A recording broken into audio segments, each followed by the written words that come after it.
शुभ सकाळ विनायकर समस्त छात्र छात्री मानक सुस्वागत। तपस्विनी पत्रर संक्षिप्त उत्तरमूलक प्रश्न गोटे वाक्य उत्तर लेख ताहा आमे आज आलोचना करिबा। ठीक अछि पिले देख तपस्विनी किए? वाल्मीकि आश्रम रे अवस्थापित माता सीता हेउछन्ति तपस्विनी। तपस्विनीर पत्र कहा उद्देश्य रे लिखित? तपस्विनीर पत्र राजधिराज रामचंद्र बा पुरुषोत्तम मर्यादा पुरुषोत्तम रामचंद्रଙ୍କ उद्देश्य रे लिखित। शरण वत्सल बोली कवि काहाकू कहिछन्ति? शरण वत्सल बोली कवि पुरुषोत्तम रामचंद्रଙ୍କୁ कहिछन्ति। दुख गिरिर वज्र किए? से समान उत्तर पुरुषोत्तम रामचंद्र। दिन भिकारुणी बोली कवि काहाकू दिन भिकारुणी बोली काहाकू कुहा जायछि? दिन भिकारुणी बोली तपस्विनी सीतांकु। पिले देख सीता होउचन्ति मर्यादा पुरुषोत्तमଙ୍କର पत्नी तेणु से अयोध्यार राणी। किंतु जेतेबेले से आसिकरी वाल्मीकि आश्रम रे अवस्थापित हेले सेतेबेले से हेले तपस्विनी। तेणु दिन भिकारुणी केवल तपस्विनी जणे हेई परिबो, राजेश्वरी नुहे। तेणु एठी तपस्विनी दिन भिकारुणी बोली काहाकू कुहा जायछि? तपस्विनी सीतांकु कुहा जायछि। राजा राजेश्वर किए? राजा राजेश्वर पुरुषोत्तम रामचंद्र। महायज्ञ रे किए दीक्षित होइथियो बोली कुहा जायछि? रामचंद्र बा पुरुषोत्तम अयोध्यार नरपति पुरुषोत्तम रामचंद्र महायज्ञ रे दीक्षित होइथिबे बोली कुहा जायछि। 8 नंबर नव बामा बोली काहाकू कुहा जायछि? पुरुषोत्तम रामचंद्रंकर द्वितीय पत्नी बा नूतन बधूंकु नव बामा बोली कुहा जायछि। यज्ञ काल रे महाराजंको बाम पार्श्वरे किए शोभा पाउथियो बोली सीता पत्र रे लिखिछन्ति। यज्ञ काल रे महाराजंको बाम भागरे नव विवाहिता पत्नी शोभा पाउथियो बोली सीता पत्र रे लिखिछन्ति। 10 नंबर यज्ञ काल रे रामचंद्रंको सद्गुण काहेकि बढ़ी जाउथो बोली कुहा जायछि? यज्ञ काल रे नूतन बधूको आकर्षित करिबा पई रामचंद्रंकर सद्गुण बढ़ी जाउथुबो बोली कुहा जायछि। किए मुग्ध हेबो बोली सीता भाबिछन्ति? नूतन बधू बा नव बधूटी मुग्ध हेबो बोली सीता भाबिछन्ति। महायज्ञ रे महाराज रामचंद्र कौन प्रदान करुथिबे बोली कुहा जायछि? महायज्ञ रे महाराज रामचंद्र धन रत्न और क्षम वस्त्र मान प्रदान करुथिबे बोली कुहा जायछि। दान बारिधि बोली सीता काहाकू संबोधन करिसन्ति? दान बारिधि बोली सीता पुरुषोत्तम रामचंद्रंको संबोधन करिसन्ति। तपस्वी मानकर अशांति नाशक किए? पुरुषोत्तम रामचंद्र बा अयोध्यार नरपति पुरुषोत्तम रामचंद्र तपस्वी मानकर अशांति नाशक। केउ मानंकु राजा रामचंद्रंकर किछि अदेय नथिला? तपस्वी मानंकु राजा रामचंद्रंकर किछि अदेय नथिला। मोते न करिब हेय केउ प्रसंगरे कुहा जायछि? एहा सीतांकर तपस्विनी भूमिका प्रसंगरे कुहा जायछि। पिले गाड़ी मोटर आवाज होउछि, मु से समय टिके स्थिर रहि कि कहूछि, तेनु मो वॉइस तुमको क्लियर जिवो बोली मु आशा रखे। आउथरे 16 नंबर मोते न करिब हेय केउ प्रसंगरे कुहा जायछि? तो मोते न करिब हेय एहा सीतांकर तपस्विनी भूमिका प्रसंगरे कुहा जायछि। 17 नंबर जनता भक्ति सहकारे काहाकू देखुथिबे बोली कुहा जायछि। जनता भक्ति सहकारे नवबामांकु देखुथिबे बोली कुहा जायछि। जनता भक्ति सहकारे नवबामांकु देखुथिबे बोली कुहा जायछि। 18 सीता रामचंद्रंकु कौन जणाई देबाकू लिखिथिले।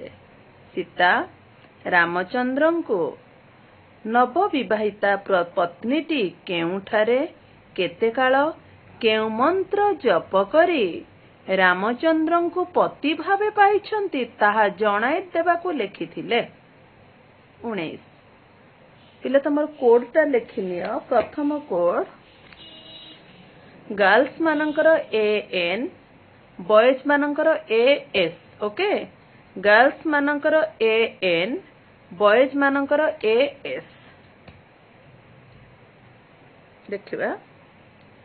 हाँ 19 नंबर अत्यंत अबोध बोली सीता काहाकू कहिसंती। अत्यंत अबोध बोली सीता शिशुपुत्र द्वयंकू कहिसंती। लवकुश शिशुपुत्र द्वय लवकुश को कहिसंती। सीतांक पुत्र मानकर केउ भाग्य नाही बोली कुहा जायछि। सीतांक पुत्र मानकर पितृकोल आरोहण भाग्य नाही बोली कुहा जायछि। सीतांक पुत्र माने किपरि जननीर जीवन कंदाउथिले। सीतांक पुत्र माने किपरि जननीर जीवन कंदाउथिले। सीतांक पुत्र माने बीणा जिणा कंठरे रामायण गान करी जननीर जीवन कंदाउथिले। सीतांक पुत्र माने केउ वाद्य सहायतारे रामायण गाउथिले। बीणा वाद्य सहायतारे रामायण गाउथिले। तरुलता गण कौन शुणी अथय हुअंती बोली सीता लिखिचंती।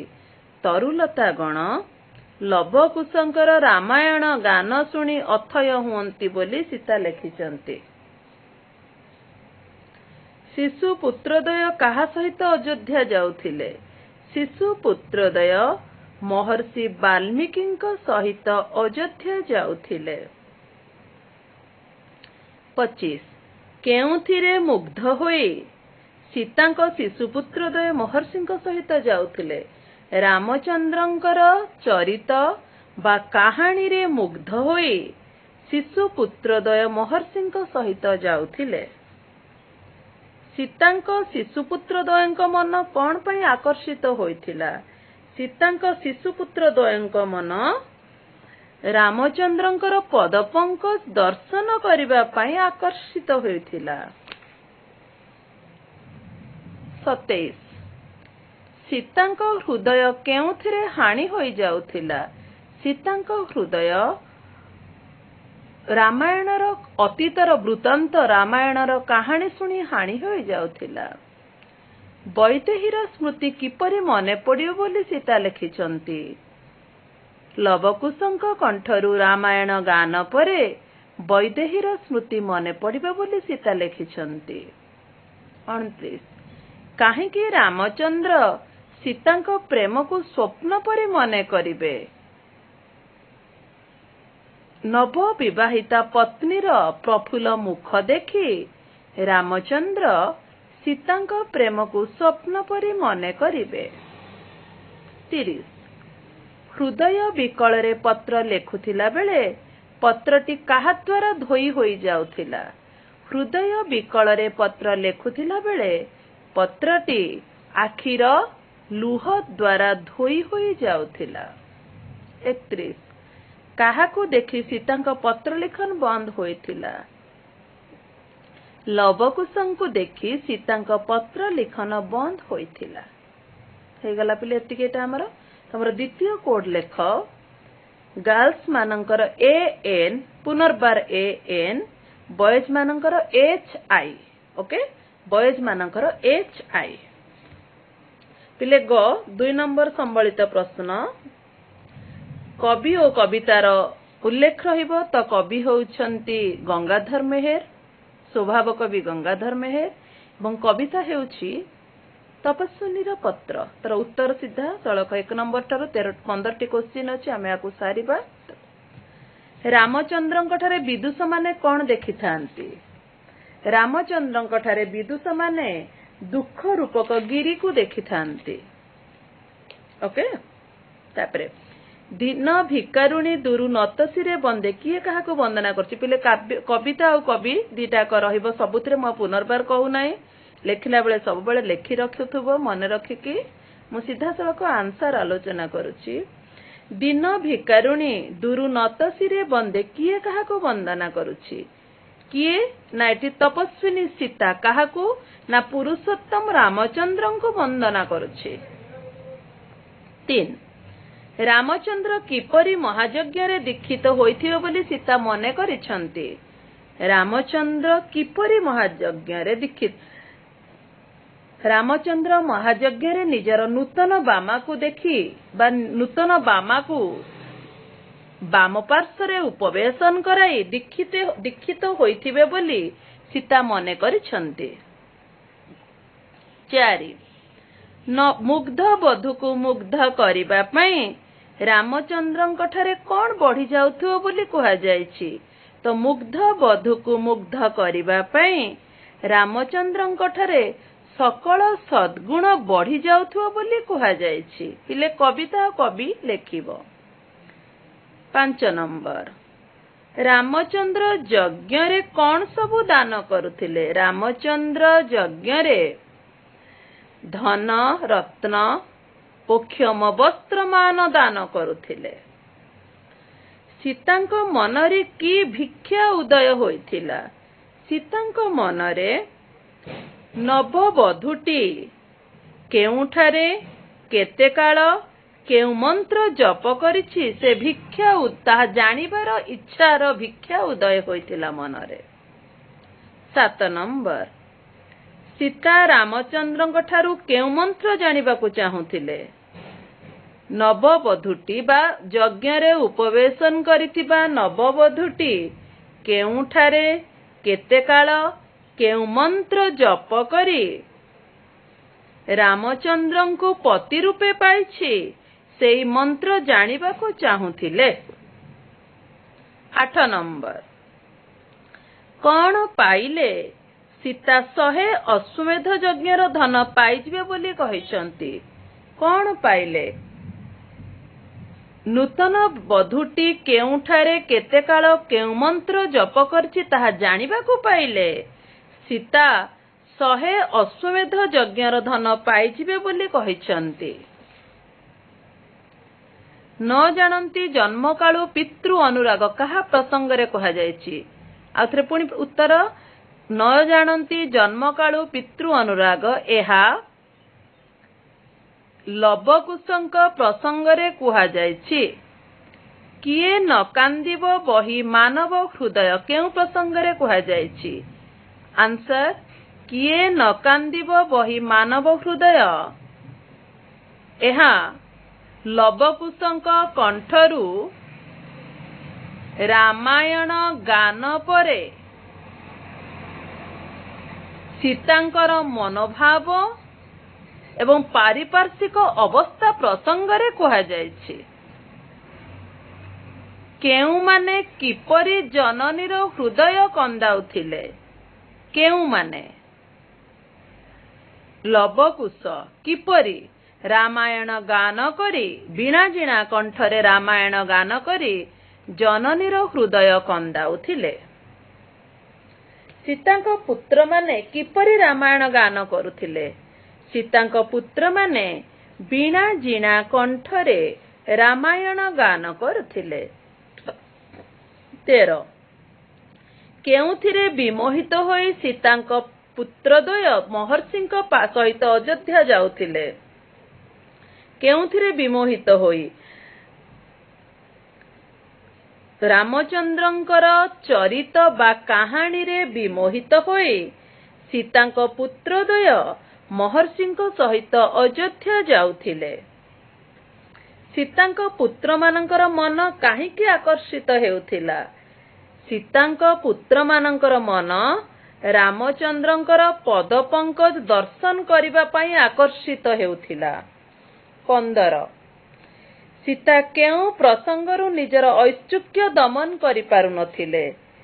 सीता रामायण शुणिबा प्रसंगरु निजर ऐच्छुक्य दमन करि पारु नथिले। पिले हे गला एटा क्वेश्चन घटा करदबा केते अछि 7टा अछि सीधा सड़क लिखि दबा पिले घ मध्य लेख। 1 नंबर तपस्विनी सीता काहाको पत्र लिखिथिले ओ काहेकी। आलोच्य कविता तपस्विनी पत्र गंगाधर मेहरंकर सर्वश्रेष्ठ रचना तपस्विनी संगृहित।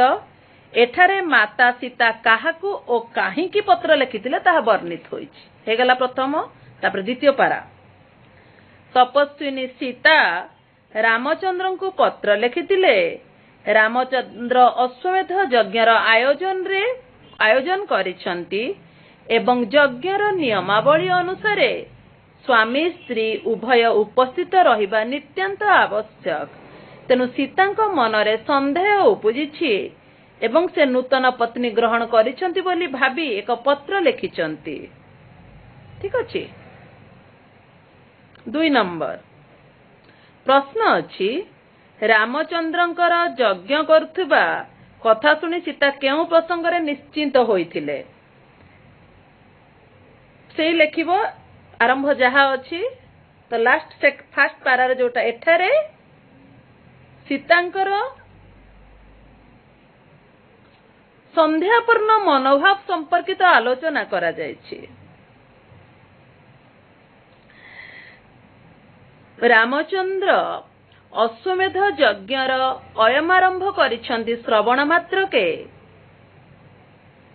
सीतांक मनरे एक संदेह उपजिछि कारण अश्वमेध यज्ञर नियम अनुसार वाम पार्श्वरे पत्नी उपवेशन करिवे।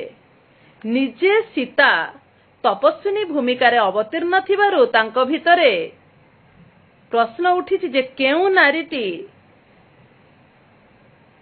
वाम पार्श्वरे उपवेशन करिछि तेनु अश्वमेध यज्ञ निश्चय करुछंती भाबी से निश्चिंत होइछंती जे रामचंद्र द्वितीय पत्नी ग्रहण करि सारिछंती।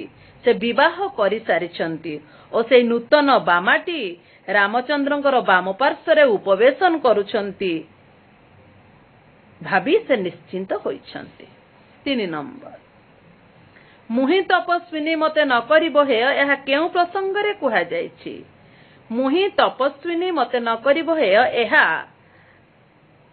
सीतांकर तपस्विनी भूमिका प्रसंग रे कुहा जायछि। तापर सेकेंड पारा सीता कहिछंती जे रामचंद्र हेउछंती दानर बारिधि। से सदा सर्वदा सन्यासी मानकर अशांति नाशक। तांको पाखरे एपरि कोनोसी द्रव्य नाही जहा से अन्य मानकु देई परिबे नाही बा तपस्वी मानकु देई परिबे नाही। तेनु सीता निजकु तपस्विनी रो परिचय देई तांकु हेय मने न करी रामचंद्रंकु ए उद्धृतांशटी लिखिचंती जे मुहि तपस्विनी मते न करिबो हेय। 4 नंबर पिले सीता पत्र लिखि रामचंद्रंक ठारू केउ तपस्या मंत्र विषय रे जानिबा को चाहितिले। एठारे सीतांकर पत्र संपर्कित आलोचना करा जायछि। रामचंद्र अश्वमेध यज्ञर अयमारंभ करिथिले एवं यज्ञर नियम अनुसार स्वामी स्त्री उभय उपस्थित रहिबा नित्यांत आवश्यक। एणु सीतांकर मनरे संदेह सृष्टि होइछि ओ रामचंद्र द्वितीय विवाह करिसंती बोली निश्चिंत होइछंती। एणु से नूतन बामा केते काल तपस्या करी केउ मंत्र बोली एवं केउठारे तपस्या करी रामचंद्र को पति रूपे पाइछंती ताहा जानिबा को चाहिछंती। ओके 5 नंबर प्रश्न अछि निजर पुत्र मानकर केउ असहायता विषय सीता पत्र माध्यम रे स्वामी को लिखिथिले। एठारे लवकुशंकर असहायता संपर्कित आलोचना करा जायछि। सीतांक पुत्र मानकर असहायता संपर्क रे आलोचना करा जायछि लिखले बेसी भलो हबो। आर फास्ट पारा लेखिबो तापरे एठारे लेखिकरी एटिकी लेखिबो फर्स्ट पारा करला सेकंड पारा सीता सीता पत्र माध्यम रे पुत्र द्वयंक असहायता संपर्क रे लेखिथिले जे तांकर पुत्र द्वयंकर पितृकुल आरोहण भाग्य नाही एवं जन्म कालरू पितांकर स्नेह और भल पाइबा मध्य अनुभव करिनाहंती तेणु एहा से स्वामी को पत्र माध्यम रे लेखिथिले निजर परिचय को उय रखी 6 नंबर काहेकि सीतांक प्रेम को रामचंद्र स्वप्न परि मने करियो बोली से उल्लेख करिसंती पाठ्य पुस्तक अंतर्गत तपस्विनी पत्र कविताटी गंगाधर मेहरंकर तपस्विनी काव्यरु संगृहीत एठारे कवि सीतांक प्रेम को रामचंद्र किपरि स्वप्न परि मने करिवे ताहा वर्णना करा जायछि सीता पत्र माध्यम रे जणाइछंती जे मोर पुत्रदय अतीतरे घटी जाइथिबा दुखद कहानी बिना सहकारे आपण को जाई सुनाइबे जेउ कहानी सुनिले ए दुखिनीर हृदय हानि होई जाए एवं जदि न सुनंती से उत्साह को दमन मध्य करि पारंती नाही आ से कहानी होउची मोर अतीतर दुखद कहानी जदि से कहानी श्रवण करिया परे तुमर मोर स्मृति मानस पट को विमोहित करे तेबे सीतांकर प्रेम को स्वप्न परि मने करिवे उपवेशन करिथिबा नववधूटीर प्रफुल्ल मुख दर्शन करी बोली यह उल्लेख करिसंती 7 नंबर तपस्विनी सीतांकर संध्यार्चन भावनार परिचय दियो एठारे तपस्विनींकर बा सीतांकर संध्यापूर्ण भावना संपर्कित आलोचना करा जायछि तपस्विनी सीता राजराजेश्वरी हेले मध्य साधारण एठारे कवि सीता को साधारण पत्नी भाव में उपस्थापित करिसंती निजे पत्नी भूमिका रे थाई मध्य तपस्विनी भूमिका अवलंबन करिसंती आ अश्वमेध यज्ञर नियम अनुसार वाम पार्श्व उपवेशन करिबा दरकार पत्नी तेणु निश्चय रामचंद्र द्वितीय विवाह करिसंती एवं वाम पार्श्व पत्नी को उपवेशन कराई अश्वमेध यज्ञर अयमारंभ करिसंती तो एथिरु जणा पड़े सीतांकर संध्यापूर्ण भावनार परिचय धन्यवाद पिले तुमरा लास्ट कोड हैला गर्ल्स मानकर TA बॉयज मानकर SH ओके गर्ल्स मानकर TA बॉयज मानकर SH ले नेक्स्ट क्लास बोधवे आमे कौन पढ़िबा गोटे कविता पढ़ीचे आमे गल्प को जीवा तेणु आमे नेक्स्ट क्लास गोटे गल्प पढ़िबा गल्प संक्रांत आलोचना रखिक आगो को जीवा धन्यवाद पिले पुणी नेक्स्ट क्लास देखा हबो।